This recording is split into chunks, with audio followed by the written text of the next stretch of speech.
दिल्ली में धूम मचाने के बाद अब आ गया है धर्मनगरी काशी में चीकू कैब। जी हाँ, चीकू कैब एक कैब सेवा ही नहीं बल्कि आपके परिवार की सुरक्षा और सफर का बेहतरीन साथी है। चीकू कैब आपको शहर के भीतर और बाहर की यात्राओं के लिए टैक्सी उपलब्ध कराती है। आप उनकी वेबसाइट पर या मोबाइल ऐप के माध्यम से बुकिंग कर सकते हैं। चीकू कैब के कस्टमर केयर से आप अपनी बुकिंग तुरंत कराएं और अपने सफर का अनोखा अनुभव प्राप्त करें। चीकू कैब के प्रतिनिधि आपकी सेवा में 24 घंटे मौजूद।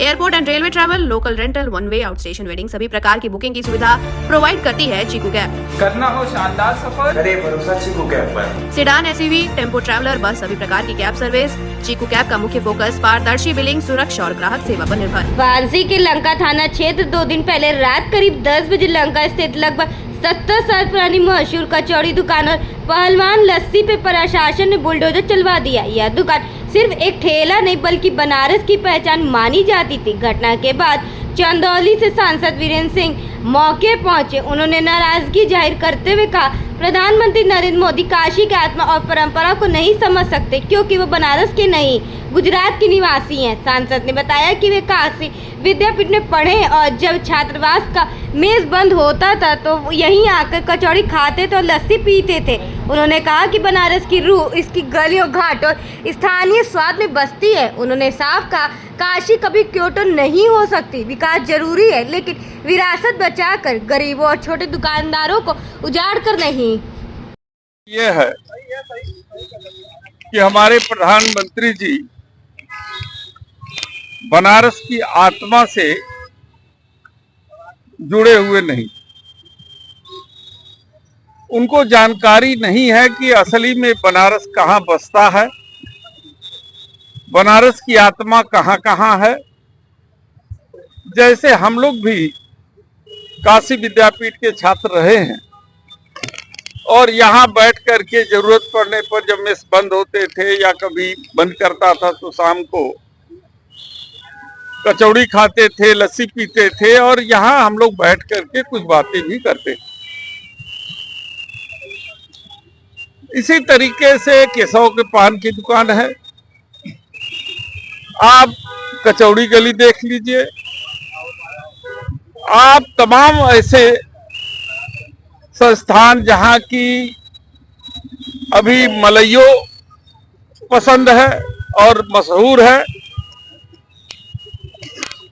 हमारी आत्मा का जो तर्पण होता है, जो मोक्ष मिलता है, वो हमारे मणिकर्णिका घाट पे मिलता है।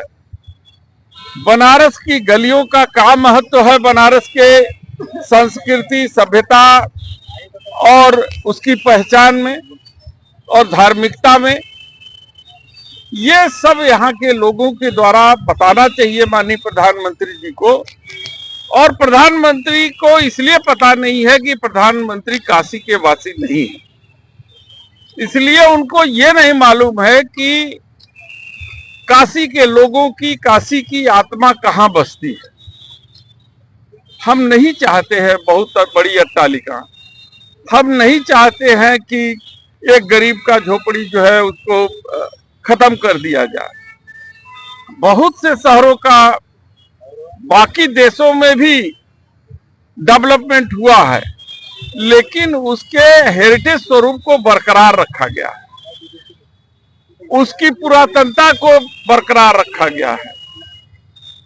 और जब पुरातनता के साथ आधुनिकता आती है तो उसकी खूबसूरती और बढ़ जाती है।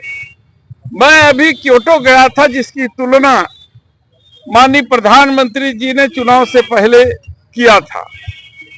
क्योटो का अपना एक अलग पहचान है, अलग स्वरूप है।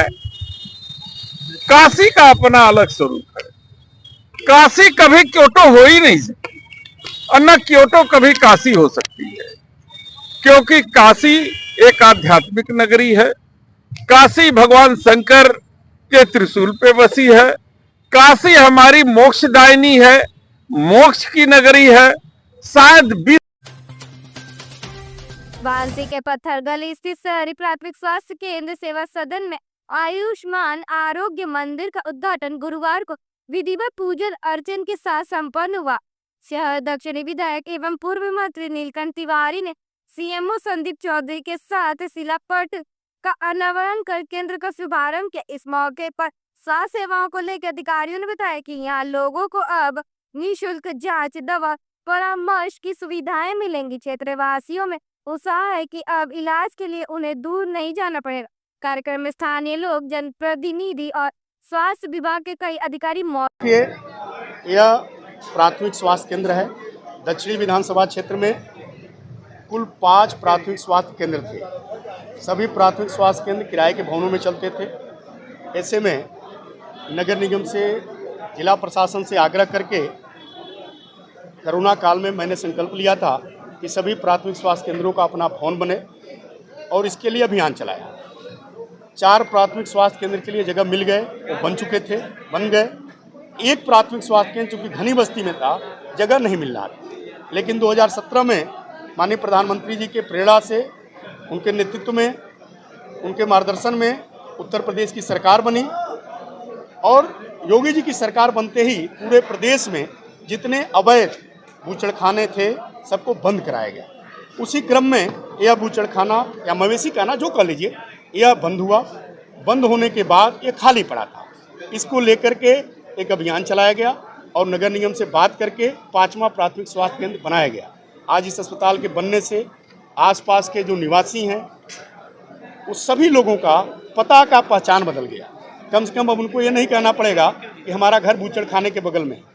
यहाँ पर जो लोग मकान बेच करके जाते थे या जाना चाहते थे, गंदगी के कारण, दुर्गंध के कारण, अब कोई जाएगा नहीं। अब सभी लोग यहाँ पर मकान अपना रखेंगे क्योंकि ये बनारस का हृदय स्थल है। बगल में 500 मीटर की दूरी पर बाबा का धाम है, आदि विश्वेश्वर का मंदिर है, त्र्यंबकेश्वर जी का मंदिर है, पुरुषोत्तम भगवान का मंदिर है, सौभाग्य गौरी का मंदिर है, हाटकेश्वर है। ऐसे अनेक तीर्थ स्थलों से यह घिरा हुआ है। माँ गंगा का किनारा बहुत नज़दीक है, क्रोधन भैरव, ऐसे अनेक मंदिरों का यह सेंटर है। ऐसे में अब यहाँ पर कोई मकान नहीं बेचेगा इस बूचड़खाने के डर से। साथ ही साथ यह मुझे ऐसा लगता है कि 1-2 लाख लोग, आसपास के जितने लोग हैं, चूँकि सघन बस्ती है, सभी लोग लाभ लेंगे। साथ ही साथ यह पर्यटन का केंद्र है। घाटों से नज़दीक है, वहाँ के लोग भी सुविधा लेंगे। ये सभी लोगों को सुविधाएं मिलेगी। और आज जो यहाँ गंदगी के कारण यहाँ जो प्राण लिए जाते थे, पशुवध होता था, अब प्राण लेने का काम नहीं होगा, प्राण देने का काम किया जाएगा। और उस जो पशुओं के प्राण लिए गए उनकी शांति के लिए यहाँ सुंदरकांड का पाठ भी किया गया, इसीलिए कि अब सब निर्विघ्नता के साथ यहाँ पर चिकित्सकीय उपचार सबको किया जा सके, सबके जान को बचाया जा सके। वांसी कैंट स्टेशन से फर्जी टिकट बेचने वाले ATVM ऑपरेटर विजय श्रीवास्तव को GRPF ने गिरफ्तार किया है। उस पर आरोप है कि वो जनरल टिकट की फर्जी बिक्री कर रहा था। 2 यात्रियों ने वीडियो जारी कर बताया कि मुंबई के 6 टिकट के बदले 22 रुपये वसूले गए। बुकिंग सुपरवाइजर की शिकायत पर केस दर्ज हुआ। जांच में पता चला कि आरोपी मुंबई की महानगरी एक्सप्रेस और शटल ट्रेनों के टिकट बेचता था। CCTV में ब्रिजेश टिकट निकालते हुए दिखा।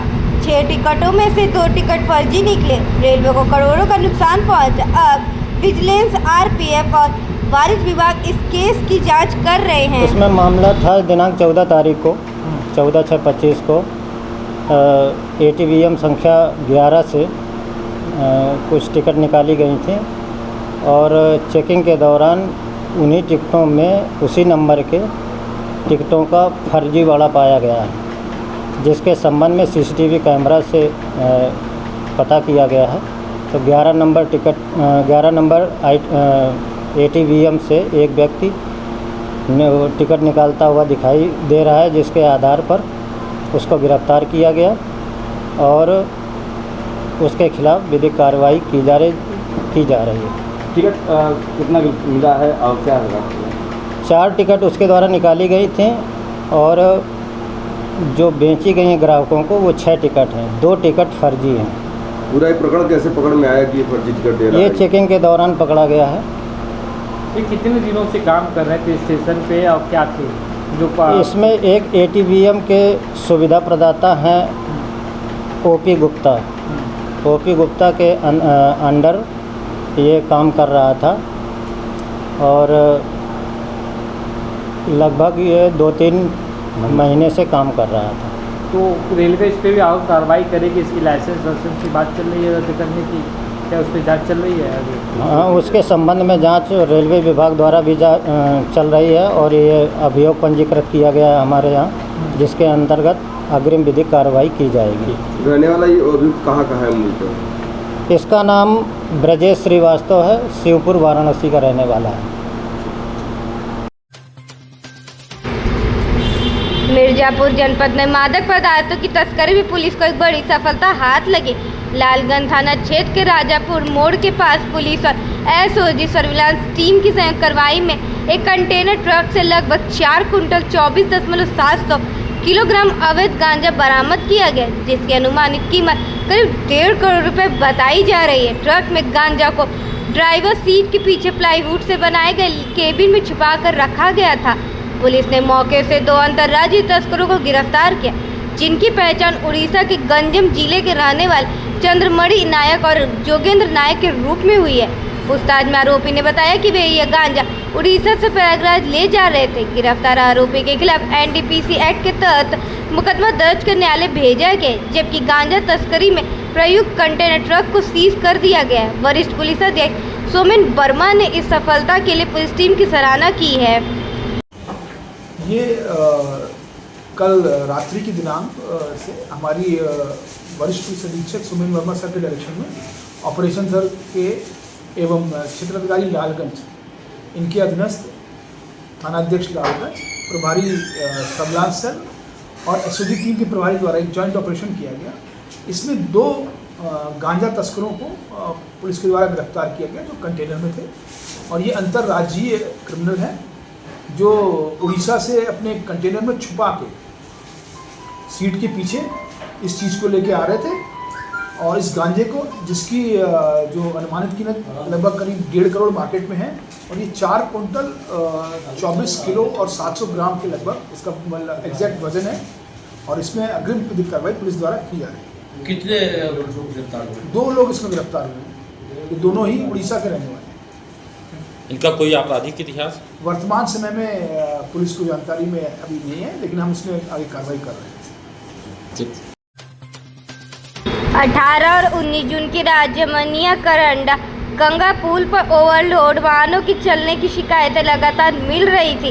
मामले को गंभीरता से लेते हुए उप जिलाधिकारी सदर, क्षेत्र अधिकारी नगर परिवहन विभाग के पीटीओ और खनन अधिकारी की संयुक्त टीम ने पुल पर औचक चेकिंग अभियान चलाया। इस दौरान 2 ओवरलोड वाहनों का चालान किया गया, जबकि एक वाहन को सीज कर लिया गया। प्रभारी निरीक्षक करंडा अपनी पुलिस टीम के साथ मौके पर मौजूद रहे। अधिकारियों ने साफ किया कि भविष्य में भी इस तरह की चेकिंग की जाएगी और ओवरलोडिंग पर सख्त कार्रवाई होगी।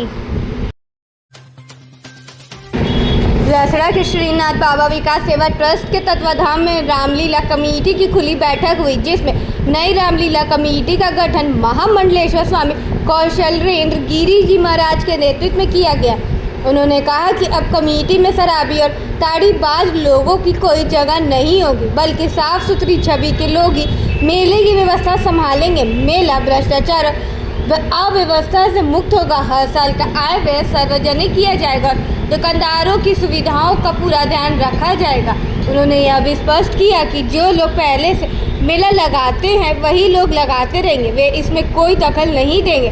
बैठक में कई पदाधिकारियों की नियुक्ति की गई और कार्यक्रम में पत्रकार सैयद सिराज अहमद को फूल माला और अंग वस्त्र पहनाकर सम्मानित भी किया गया।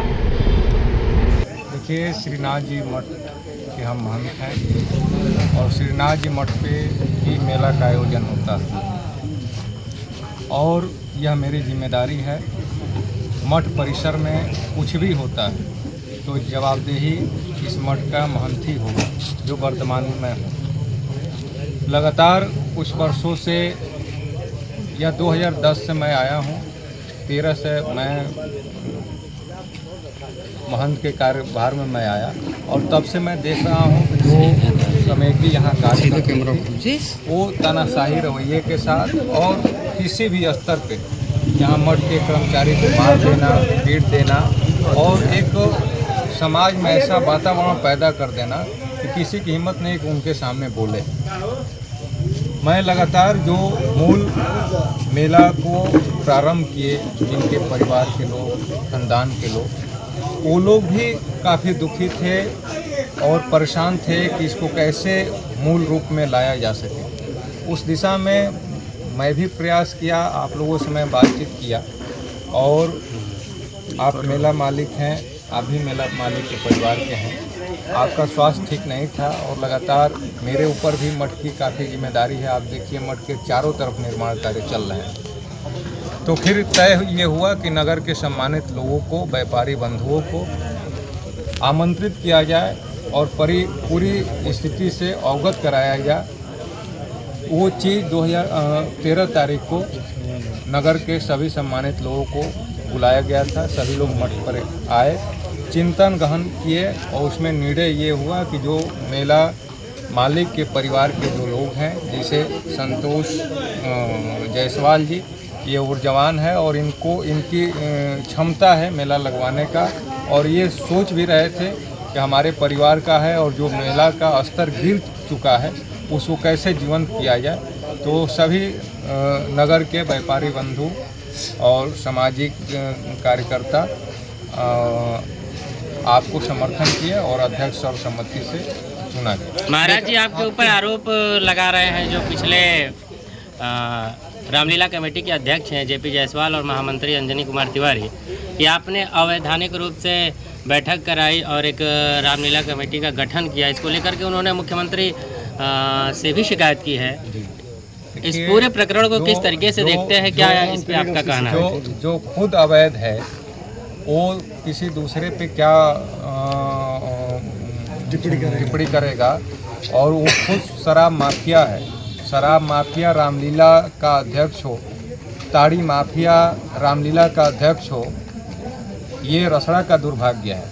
और मैं अभी देने वाला हूँ, जब से ये इनके अध्यक्षीय में मेला लगा है, कितना आय हुआ है, कितना व्यय हुआ है, उसका पूरा का पूरा लेखा जोखा उनसे मांगा जाएगा और उनको देना पड़ेगा। देखा जाए आरोप ये भी लोग लगा रहे हैं कि आपका जो ट्रस्ट चलता है रामलीला कमेटी, उसमें आप ट्रस्ट में सम्मिलित कर लेंगे और धन उगाही करने का आरोप लग रहा है। देखिए, मैं अभी अपने उद्बोधन में मैं कहा कि मठ की जो भी व्यवस्थाएं हैं, जो भी आय के स्रोत हैं, सभी पारदर्शी हैं। जो ट्रस्ट है, ट्रस्ट के अधीन में ये श्रीनाथ जी मठ का जो इंटर कॉलेज है वो चलता है।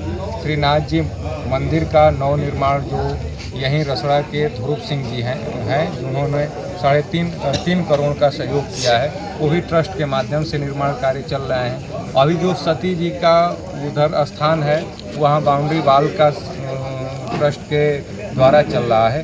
ट्रस्ट एक व्यवस्था को पारदर्शी तरीके से करने के लिए एक वो प्लेटफार्म है और उसमें सभी लोग सम्मानित लोग हैं और जो भी चीज़ें हैं वो सभी पारदर्शी तरीके से। ये रामलीला कमेटी भी ट्रस्ट के अधीन हो जाएगी? भाई, नाथ जी परिसर में मेला लगता है और जो मेला का एक परंपरा है वो वही परंपरा रहेगा, बशर्ते अब वो ये कहा जाएगा कि नाथ जी का परिसर है वहाँ मेला लगता है तो नाथ जी का नाम हटा दीजिए या नाथ जी का अधिकार हटा दीजिए। कुल मिला जुला कर ट्रस्ट अलग है, श्री राम लीला कमेटी अलग है। हाँ, लेकिन वर्तमान स्थिति में श्रीनाथ जी मठ को कंट्रोल करने वाला श्रीनाथ बाबा विकास सेवा ट्रस्ट के ही माध्यम से होता है। अगर श्रीनाथ जी मठ परिसर में कोई भी कार्यक्रम होते हैं, कोई आयोजन होते हैं, निर्माण होते हैं, सामाजिक कार्य होते हैं, तो उसके ही बैनर तले होते हैं। ठीक। और जो मैं एक चीज़ और मैं बता देना चाहता हूँ, ये मीडिया के माध्यम से आप लोग ये वीडियो भी बन रहा है कि जो परंपरा रही है, मैं फिर दोहरा रहा हूँ, स्टाम्प पेपर पे लिखना होगा तो मैं लिख करके दे सकता हूँ कि जो परंपरा रही है मेला मालिक और श्रीनाथ जी मठ, ये दो लोगों की जिम्मेदारी बनती है कि रसड़ा के रामलीला को बेहतर से बेहतर किया जा सके, उसको कैसे पारदर्शी बनाया जा सके, यह मैं पूरी जिम्मेदारी मेला मालिक के परिवार को मैं देता हूं। आपके संरक्षण में आप अध्यक्ष संतोष जायसवाल जी हैं, इनके ही संरक्षण में कमेटी बना है, मेला लगेगा। मेरी बस इतनी ही जिम्मेदारी थी कि आतताइयों से, भ्रष्टाचारियों से, शराब माफिया से, ताड़ी माफियाओं से रामलीला के जो अस्तित्व हैं उनको बचाया जा सके, और मैं उस दिशा में कदम आगे बढ़ाया हूं। 2025 में संतोष जायसवाल जी के नेतृत्व में श्रीनाथ जी मठ परिसर पे मेला का आयोजन होगा और भव्य तरीके से होगा। ठीक है। बहुजन नायक एवं रायबरेली के सांसद राहुल गांधी के जन्मदिन के अवसर पर NSUI उत्तर प्रदेश पूर्वी द्वारा विश्वविद्यालय परिसर में स्वच्छता अभियान चलाई गई। यह अभियान NSIU के प्रदेश अध्यक्ष ऋषभ पांडे के निर्देशानुसार संचालित किया गया। जिला अध्यक्ष शशांक सिंह ने बताया कि महात्मा गांधी के स्वच्छ भारत के सपने को साकार करने के लिए अब प्रत्येक माह की 19 तारीख को वाराणसी के सभी विश्वविद्यालय महाविद्यालय में स्वच्छता अभियान चलाया जाएगा। इसी क्रम में राहुल गांधी जी के जन्मदिन पर पोस्टर विमोचन कर इस अभियान की शुरुआत की गई। कार्यक्रम में मुख्य रूप से NSUI उत्तर प्रदेश पूर्व के उप प्रदेश उपाध्यक्ष संदीप पाल, जिलाध्यक्ष शशांक सिंह, काशी विद्यापीठ इकाई अध्यक्ष गौतम शर्मा सहित कई छात्र। जी, मेरा नाम शशांक शेखर सिंह है, जिला अध्यक्ष NSUI वाराणसी। आज आपने क्या किया है? आज हमारे नेता माननीय श्री राहुल गांधी जननायक जी का जन्मदिन है। उसके उपलक्ष्य में हम महात्मा गांधी काशी विद्यापीठ में स्वच्छता अभियान चलाए हैं और इसी की तरह हम अपना पोस्टर विमोचन किए हैं कि हर 19 तारीख को विश्वविद्यालय महाविद्यालय अपने शहर गांव कस्बों में हम स्वच्छता अभियान चलाएंगे, जिससे हमारा देश हमारा प्रदेश साफ रह सके। हमारे प्रदेश अध्यक्ष ऋषभ पांडे जी के नेतृत्व में यह आदेश लिया गया है कि पूरे यूपी ईस्ट हर 19 तारीख को स्वच्छता अभियान चलाएगी। ये कहाँ चलेगा और कब से शुरुआत होगी? ये यूपी ईस्ट के 26 जिलों में चलेगा और लगातार ये कार्यक्रम हर 19 तारीख को किया जाएगा महाविद्यालय विश्वविद्यालय और गांव कस्बों में। आज हम महात्मा गांधी काशी विद्यापीठ विश्वविद्यालय में स्वच्छता अभियान चलाए हैं और माननीय राहुल जी के जन्मदिन के उपलक्ष्य में ये संदेश दिए हैं पूरे देश को कि हम अपने देश को स्वच्छ रखेंगे। लोगों से क्या अपील करना चाहेंगे राहुल? लोगों से अपील ये करने जाएंगे कि हमारे नेता जननायक राहुल गांधी जी के बर्थडे पे अपने घरों को अपने मोहल्ले में स्वच्छता अभियान चलाएं ताकि हमारा देश स्वच्छ रह सके और हमारा संदेश अच्छा जा सके। उत्तर प्रदेश किसान कांग्रेस के प्रवक्ता संजय चौबे ने वाराणसी में प्रेस वार्ता करके कहा कि समाजवादी सरकार में मत्स्य को कृषि का दर्जा दिया गया था, पर आज भी मत्स्य पालकों को न बिजली मिल रही है, न बीमा, न ही मार्केटिंग की सुविधा। उन्होंने मांग की कि सुप्रीम कोर्ट की निगरानी में SIT जांच कराए कि 11 वर्षों में मत्स्य किसानों के लिए आय बजट आखिर गया कहां। साथ ही चौबे ने कृषि दर पर बिजली, फ्री ट्रांसफार्मर, बीमा और लोन की मांग करते हुए सरकार को चेताया, अगर जल्द कार्रवाई नहीं हुई तो किसान कांग्रेस पूरे प्रदेश में आंदोलन करेगी। देखिए, प्रेस वार्ता इसलिए किया गया है कि 2014 में मत्स्य पालन को कृषि का दर्जा दिया गया था। उसके साथ साथ एक घोषणा की गई थी कि मत्स्य पालकों को कृषि के रेट पे बिजली की सप्लाई होगी। दूसरी बात कि उनको विपणन व्यवस्था प्रदान किया जाएगा और मत्स्य पालकों का जो दैवीय आपदा से सामना होता है, कभी कभी मछलियां मर जाती हैं, तो उसमें उनकी मछलियों का बीमा वगैरह और किसान क्रेडिट कार्ड के आधार पे उनको जो है कि लोन वगैरह की सुविधा मुहैया कराई जाएगी। लेकिन बड़े ही शर्मनाक बात है कि आज तक मछली पालकों को कृषि रेट पे बिजली न तो दी गई न तो कनेक्शन दिया गया। और जब ये घोषणा की गई थी तो उस घोषणा के समय ये भी व्यवस्था होगी कि भाई मत्स्य पालकों को जब कृषि रेट पे बिजली दी जाएगी तो सब्सिडी देने के लिए गवर्नमेंट पैसा भी दी होगी। तो आज तक जब उनको कोई कनेक्शन दिया नहीं गया या दिया गया है तो सरकार बताए कितने मत्स्य पालकों को कनेक्शन दिया गया है और सरकार बताए कि इतने लोगों को लोन दिया गया मत्स्य पालकों को, मत्स्य पालकों को किसान क्रेडिट कार्ड दिया गया, सरकार बताए कि इतनी मछलियों का बीमा किया गया है। अगर उसने किया है तो सरकार घोषणा करे या प्रेस कॉन्फ्रेंस करे, पता बताए, हम लोग जाएंगे वहाँ पे। लेकिन हम लोगों से जो किसान जुड़े हुए हैं, हम खुद एक मत्स्य पालक हैं और किसान कांग्रेस उत्तर प्रदेश के प्रदेश प्रवक्ता भी हैं।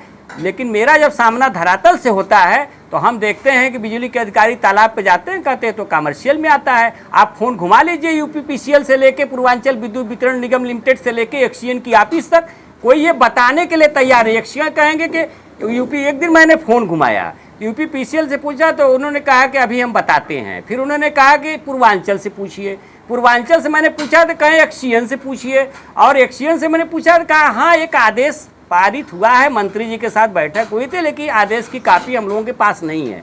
अब ये बताइए कि आदेश सरकार का सरकारी ऑफिस में कागजा नहीं पहुंचा, कैसी सरकार चल रही है।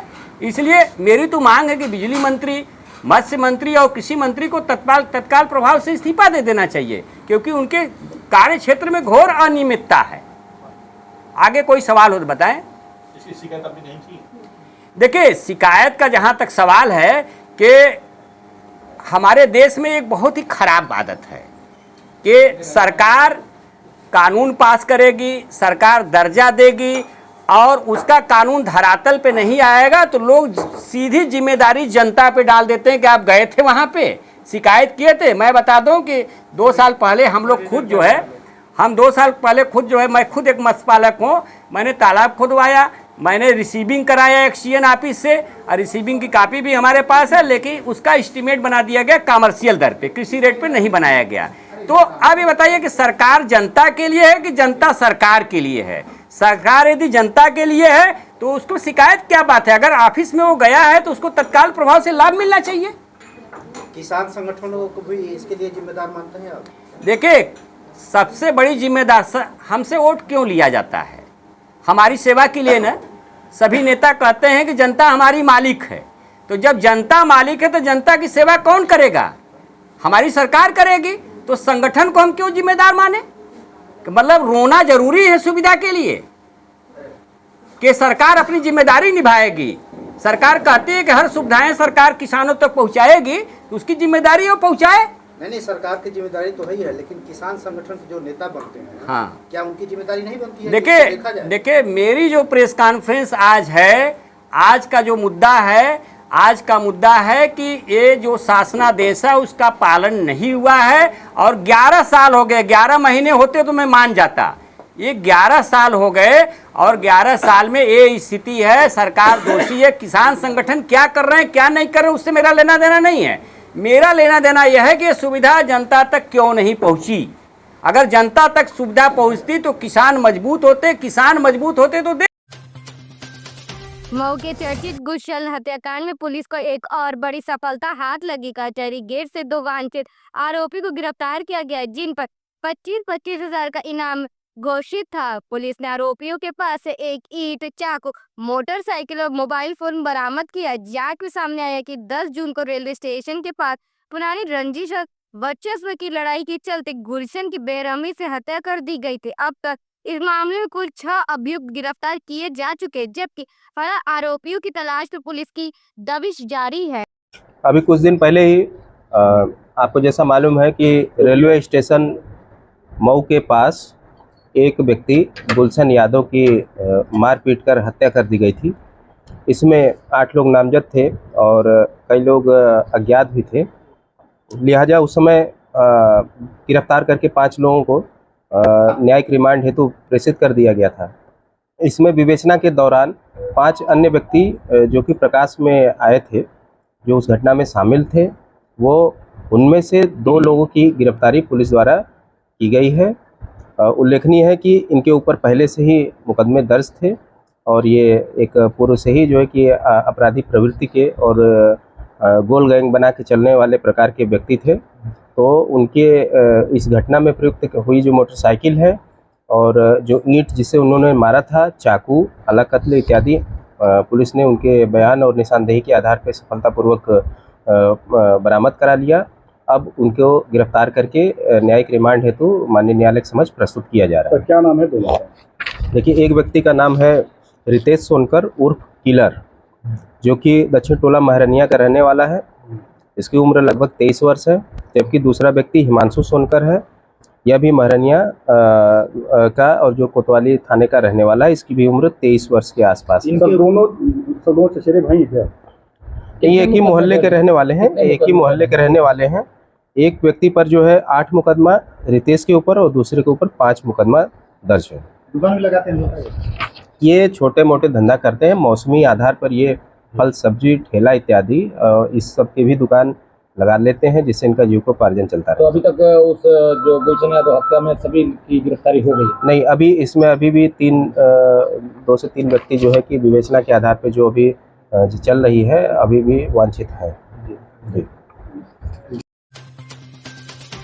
उत्तर प्रदेश में बिजली विभाग के निजीकरण को लेकर बवाल तेज हो गया। विद्युत कर्मचारी संयुक्त संघर्ष समिति के बैनर तले सैकड़ों बिजली कर्मियों ने आज विद्युत नियामक आयोग के बाहर मौन प्रदर्शन कर विरोध दर्ज कराया। आरोप है कि निजी घरानों के दबाव में आयोग पर निजीकरण डॉक्यूमेंट को मंजूरी देने का दबाव डाला जा रहा है। इसके विरोध में वाराणसी में बिजली कर्मियों ने अनिश्चितकालीन सत्याग्रह शुरू कर दिया है। ट्रांसफर घोटाले और ऑडियो वायरल के बाद गुस्से में आए कर्मियों ने पूर्वांचल विद्युत निगम के गेट पे डेरा डाल दिया। संघर्ष समिति ने 22 जून को लखनऊ में महापंचायत का ऐलान